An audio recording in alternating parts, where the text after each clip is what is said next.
ओम नमो भगवते वासुदेवाय। कार्तिक मास महात्म्य का 26वां अध्याय। श्री विष्णु की कृपा से आज तुमको राह बताए।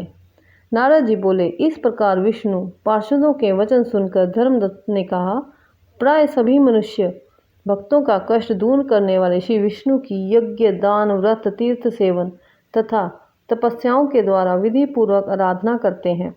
उन समस्त साधनों में कौन सा ऐसा साधन है जो भगवान विष्णु की प्रसन्नता को बढ़ाने वाला तथा उनके सामीप्य की प्राप्ति कराने वाला है। दोनों पार्षद अपने पूर्व जन्म की कथा कहने लगे। हे द्विज श्रेष्ठ, आपका प्रश्न बड़ा श्रेष्ठ है। आज हम आपको भगवान विष्णु को शीघ्र प्रसन्न करने का उपाय बताते हैं। हम इतिहास सहित प्राचीन वृत्तांत सुनाते हैं, सावधानी पूर्वक सुनो। ब्राह्मण पहले कांचीपुरी में चोल नामक एक चक्रवर्ती राजा हो गए हैं।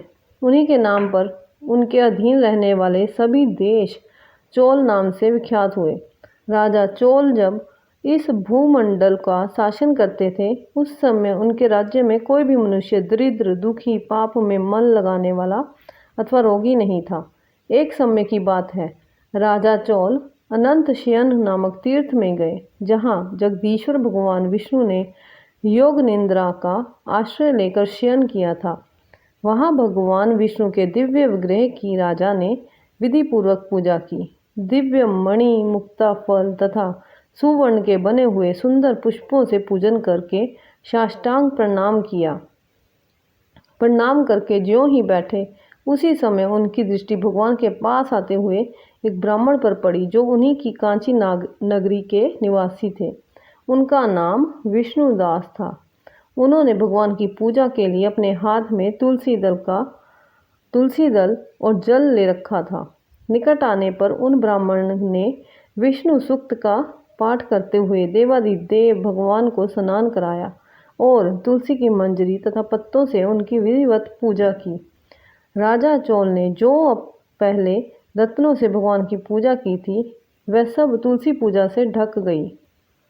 ये देखकर राजा कुपित होकर बोले, विष्णुदास, मैंने मणियों तथा सुवर्ण से भगवान की जो पूजा की थी, वह कितनी शोभा पा रही थी। तुमने तुलसी दल चढ़ाकर उसे ढक दिया। बताओ, ऐसा क्यों किया? मुझे तो ऐसा जान पड़ता है कि तुम दरिद्र और गंवार हो, भगवान विष्णु की भक्ति को बिल्कुल नहीं जानते। राजा की ये बात सुनकर द्विज श्रेष्ठ विष्णुदास ने कहा, राजन, आपको भक्ति का कुछ भी पता नहीं है। केवल राजलक्ष्मी के कारण आप घमंड कर रहे हैं। बतलाइए तो, आज से पहले आपने कितने वैष्णव व्रतों का पालन किया है? तब नृपश्रेष्ठ चोल ने हंसते हुए कहा, तुम तो दरिद्र और निर्धन हो। तुम्हारी भगवान विष्णु में भक्ति ही कितनी है। तुमने भगवान विष्णु को संतुष्ट करने वाला कोई भी यज्ञ और दान आदि नहीं किया, और ना पहले कभी कोई देव मंदिर ही बनवाया है। इतने पर भी तुम्हें अपनी भक्ति का इतना गर्व है।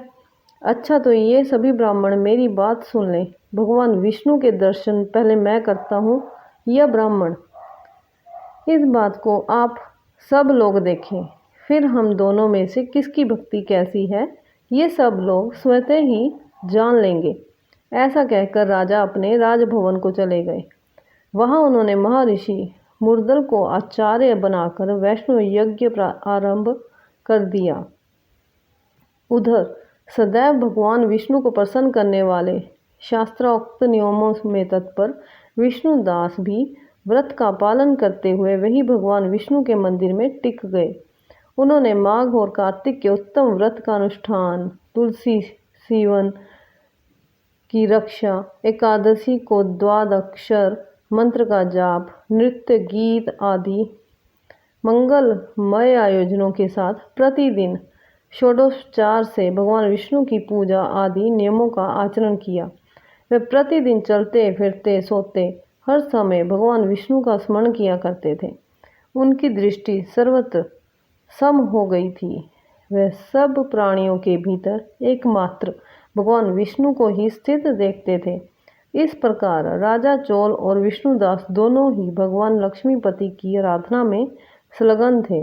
दोनों ही अपने अपने व्रत में स्थित रहते थे।